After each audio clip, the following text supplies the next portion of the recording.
This is the time of year where folks go a little more often to church, right? We have Easter and Christmas where the population of the church kind of swells these times of years, right? And we want to introduce you to our pastor from Laguna Country United Methodist Church, Pastor B.J. Bew. Thank you for joining us. Thank you. So tell us about your church. Tell us about, the generals about, did you start the church? Are you a founding member? What's all about? I've been at the church for 5 months, so I'm definitely not a founding member. It's been there for a lot of years. It was one of the great things about the community that they did build communities of faith when they put that together. The thing that I love most about the church is, I know it's the cliche, the church is not the building, it's not the steeple, it's the people.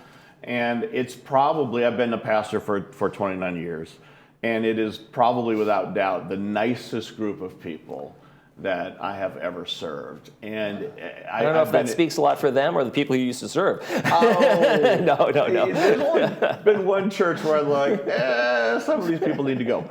But no, they're just really lovely people. We had a 63 in worship, so it's not a large church, but there's a lot of new excitement. And they're incredibly friendly, and they take care of one another, which is what the Villages is about. Now, you say you've been there 5 months. Are you? Have you been kind of traveling around trying to find the church for you in life? You say you've been to a few. How does that work as a kind of, I don't know, a traveling pastor for hire? Yeah, no, I'm a UCC pastor, and so I've been serving UCC churches. Okay. But the district superintendent of the United Methodist Church knows me, knows my wife real well. She's also a United Methodist pastor. And she said, there's a church that'd be perfect for you. Okay. And it's nearby because I live in Laguna. Oh, so it's real close. And I said, let me take a look. And so we talked, and it's like, this is a perfect fit. So as a new pastor coming into a church that things are going, seems like maybe they're going right or things are well, what do you look at when you walk in? You say, okay, here's what we're doing, here's the changes I want to bring, or do you kind of do an assessment when you walk in the door? You do an assessment, and I've been at churches that have great programs, but you walk in and visitors immediately know whether they're welcome or whether you're putting on airs. I mean, you walk into a church and you'll sit down and someone will say, glad you're here, you're sitting in my pew. You need to scoot down. That's my seat. And yeah, exactly, because we're all a little territorial. And it's just this church really has a heart for other people. And because they're in a village where, a lot of the people are having, they're getting older.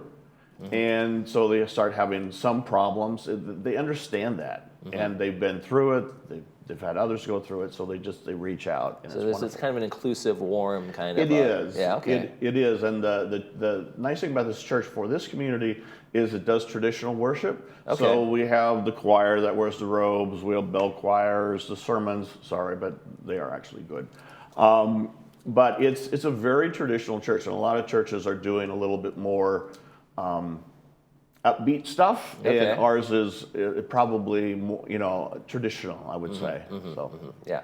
Now I know what you mean by that when you say there's the warmth to a church or there isn't, or something like that. Like I've been to churches in Europe, but those are kind of maybe tourists. But you walk in, there's the reverence, and you don't talk, and my goodness. Yeah. And I've attended Saddleback for a number of years, and it's just like that whole difference of welcome, and their people are happy to see you, and you get that I'm not a stranger to these people, even though I've never met them, right? Yeah, Saddleback, it's a big church, but they have a lot of really successful small groups. Right. So it feels very personal. Yeah. Yeah, you have the home groups, you have all little clubs. So you have these memberships within the members and that kind of thing. Exactly. It grows it out a little bit. Exactly. So what are some of the things, you guys have something special coming up tomorrow, right?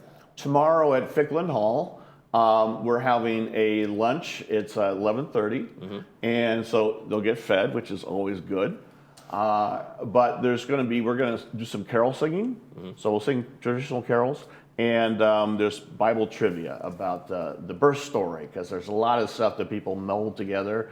And it's kind of fun to play with it like you're in Jeopardy. Okay. Are there going to be prizes at the end? Salvation? Maybe salvation? Maybe. So like you said, it's a warm church, welcoming church. For folks who don't know, where exactly is the church? I want to make sure people can get there and figure it out. It is on basically Moulton and El Toro. Right. There's there's that Olive Garden. You go around on Moulton, go down about about 2.5 blocks, and it's on the left. Yeah, So I've seen the church over there. Yeah. So how do you engage folks in like the Bible study part of that? I mean, because that can be sometimes some people go there. I just want to be uplifted and hear fascinating things, but also the kind of the Bible stories and the study that goes into that is also an important part of this too, right? We do Bible study after church during coffee hour, so they do coffee hour for about 40 minutes. And then they do the study. And the studies are usually, they have a leader. We're really lucky we have 3 retired pastors who are members of the church. Okay, great. So they do a lot of that. And it's very engaging. And for me, what's important is not what happened in Palestine 2,000 years ago, but how does what is in the Bible relate to your life today? And that's what makes it real. Right. And the parables and the stories weren't for those times, they're for all times. There's relatable stories in all of those things, right? Exactly. Okay. And so when people come in the door, is it one of those things where they just, they kind of can check the brain at their door, or? No, you don't check your brain at the door.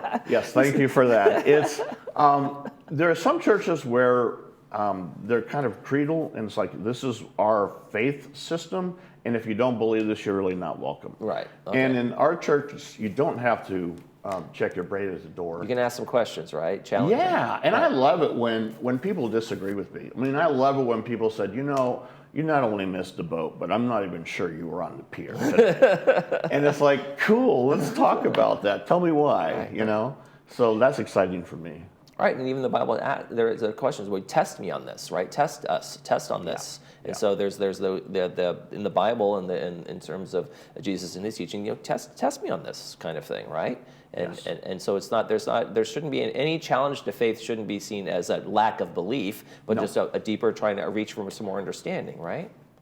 As perfectly put, because if you see somebody go through grief, they revert to the last place they had Sunday school. I mean, you just do that in grief. And the more you have an opportunity to explore and to grow, and doubt is an important part of that. I mean, a lot of people think doubt is the opposite of faith, and it's not. No. It's apathy. Because faith includes doubt. Because if you don't doubt and if you don't push and you don't explore, then you're like, oh, there's something bigger. And then it pushes you up the ladder, if you will. So that was well put. Yeah, even Thomas doubted, right? But he didn't make him a non-believer. He went all the way to India, and the Martoma Church in India, one of the oldest churches in the world, was started by Thomas. He went all the way. That's a man who believed in the end, right? Yep. Tell us about some Christmas services you got. Are you doing anything special for Christmas, adding sermon or adding events? We have a 4:30 service.